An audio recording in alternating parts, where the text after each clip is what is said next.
नमस्कार, मैं जयप्रकाश। आप देख रहे हैं अपनी वार्ता। प्रयागराज मेला जो दुनिया का सबसे बड़ा मेला है, यहाँ पर अनेक साधु संत तपस्वी महात्माओं के दिव्य दर्शन, उनकी वार्तालाप आपको दिखाते चले आ रहे हैं। उसी बीच में आज हम बैठे हैं, यहाँ अयोध्या जी का एक अखाड़ा है, इसमें कई साधु संत लोग बैठे हैं। आइए उनसे वार्तालाप करते हैं, क्या है सारी चीज़ें। बाबा जी जय श्री राम। जय श्री राम। बाबा जी आपका शुभ नाम क्या है? हमारा शुभ नाम अमरदास है। अमरदास जी, आप किस अखाड़ा से आते हैं? हम सब वैष्णव अखाड़ा, दिगंबर अखाड़ा, ये तपस्वी नगर हमारा मुकाम लगा हुआ है। ये जो प्रयाग मेला है, ये माघ में क्यों लगता है? इसके पीछे ऐसा क्या है? इसका मतलब कुछ, इसका इतिहास वगैरह कुछ है? माघ मकरगत रवि जब होई, तीर्थपति आवे सब कोई। ये मेला नहीं है, ये महापर्व है और ये अनादिकाल से चला आ रहा है।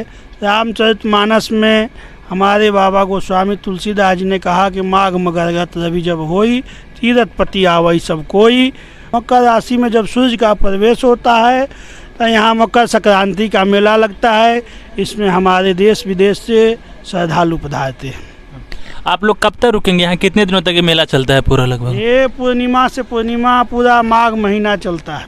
माघ महीना। और माघ महीना में हमारे श्रद्धालु माताएं बहनें सभी रहते हैं। संत भगवान देश देश से विदेश से भी आते हैं और हर क्षेत्र से आकर के सभी देवी देवता यहाँ पधारते हैं, ऋषि मुनि पधारते हैं और सभी लोग आकर के यहाँ भजन करते हैं, अनुष्ठान करते हैं, पूजा करते हैं, अपनी अपनी साधना तीर्थराज प्रयाग में करते हैं। ये जो पूरा मतलब टेंडर हो रखा है, मतलब सब रहने का जो इंतजाम हो रखा है, ज़मीन का आवंटन हो रखा है, इसका आप लोग कुछ रुपया पैसा भी देते हैं? ऐसा कुछ है क्या? ऐसा कुछ नहीं है, सरकार व्यवस्था करती है और संत भगवान अपना टेंट तंबू वो खुद भी लगाते हैं और सरकार भी लगवाती है। सरकार से मूलभूत सुविधा सबको मिलती है, जैसे जल है, लाइट है, शौचालय है, ये मूलभूत सुविधा सबको मिलती है। ये सारी चीज़ मिलती है।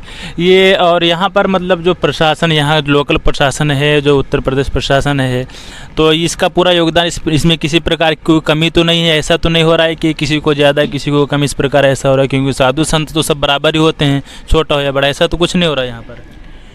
देखिए, ऐसा कुछ नहीं है, जोगी जी का सरकार है, लेकिन कोई भी प्रशासन हो सबको कोई भी संतुष्ट नहीं कर सकता है। आप संतुष्ट हैं? हम सबको क्या है, पेड़ के नीचे रहने वाले को कहीं भी हम सब रह जाए वहीं संतुष्ट हैं। हमारे यहाँ की व्यवस्था देख रहे हैं, हमारे यहाँ संत भगवान आकाश के नीचे बैठते हैं, धुनी तापते हैं और जहाँ भी वो रह जाएं वहीं संतुष्ट हैं। ये त्यागी महात्मा कहलाते हैं।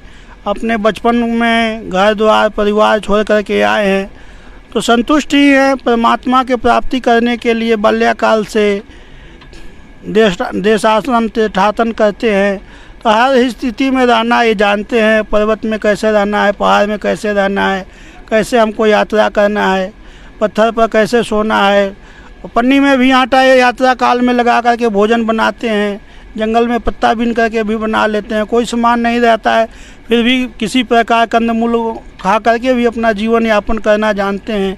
किस मौसम में कौन सा पत्ता खा के भी व्यक्ति जीवित रह सकता है जानते हैं। उनके लिए क्या व्यवस्था उनके लिए होना चाहिए, जो अपने घरों पर रहते हैं, सुविधा में रहे हैं, एकाएक कल्पवास करने आए हैं, वो अपने लिए टेंट तंबू भगत लोग लगाते हैं, उसका खर्चा वो लोग खुद देते हैं और जो बनता है ये अन्य क्षेत्र में सहयोग भी करते हैं। सब भक्तों के सहयोग से ही ये सब चलता है। आप भैया, आपका क्या नाम, यहाँ पर क्या करके बैठे? मेरा नाम पावस जायसवाल है, मैं प्रयागराज का निवासी हूँ।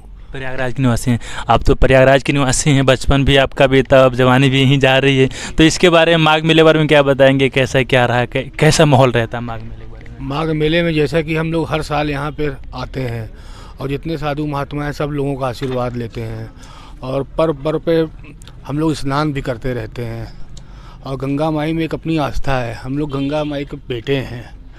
हाँ, तो वो आप उन लोगों को क्या बोलना चाहेंगे जो बोलते हैं हम धर्म पे विश्वास नहीं करते, ये है वो है, जो आज के नौजवान पढ़ लिख कर अपने आप को बहुत स्मार्ट मानते हैं, उन्हें क्या बोलना चाहेंगे? उनको तो यही एक संदेश देना चाहेंगे, अपने धर्म से जुड़ा जाए, अपने परिवार अपने बच्चों को सिखाया जाए अपने धर्म के बारे में। यही उनको आगे चल के वही बच्चे ही उनका सम्मान करेंगे। अपने धर्म से, अपनी आस्था से लोगों को जोड़ा जाए। अपने धर्म, अपनी संस्कृति, अपनी आस्था जब जुड़ेंगे तभी वो अपने आप को पहचान पाएंगे, अपने परिवार को पहचान में। बहुत बहुत धन्यवाद बाबा जी। मतलब आप लोग निवस्त्र रहते हैं, कपड़े उस नहीं पहनते हैं, इसका पीछे कोई उद्देश्य क्या रहता है? ऐसा कुछ नहीं है, समय समय की बात है। जैसे आपके बीच में हम आए और वस्त्र ना पहने तो वो भी अच्छा नहीं लगता है, तो हमारे माताएं बहनें रहती हैं, तो जैसा समाज में जानते हैं उस हिसाब से रहने पड़ता है।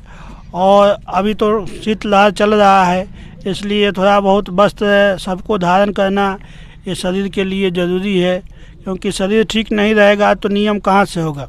पूरा बहुत अच्छा माहौल है प्रयागराज का। और प्रयागराज वो प्रयागराज जहाँ कहा जाता है कभी ब्रह्मा जी ने पहली यज्ञ की थी, तभी से पूरा मेला लगता आ रहा है। बहुत ही शानदार माहौल है। अपने भारतीय संस्कृति को जानने पहचानने का देश और दुनिया से अनेक श्रद्धालु लोग यहाँ पर आते हैं, हज़ारों करोड़ लोग यहाँ पर आते हैं। इस हिसाब से पूरा तैयारी भी टेंडर लगा रखा है, लाइट बिजली सारी चीज़ें कंप्लीट हैं। हमारे पीछे भी बहुत अच्छा सतवा बाबा सेवा शिविर है, ये भी एक सेवा शिविर है और बहुत सारे हैं। और आइए आप सभी लोग, क्योंकि सभी लोग तो आ भी नहीं सकते, जो नहीं आ सकते यहाँ का दिव्य दर्शन करिए, और जो आ सकते हैं मेले में आइए, सभी का स्वागत। बहुत बहुत धन्यवाद। नमस्कार, मैं जयप्रकाश, कैमरामैन विजय के साथ अपनी वार्ता से। Thank you.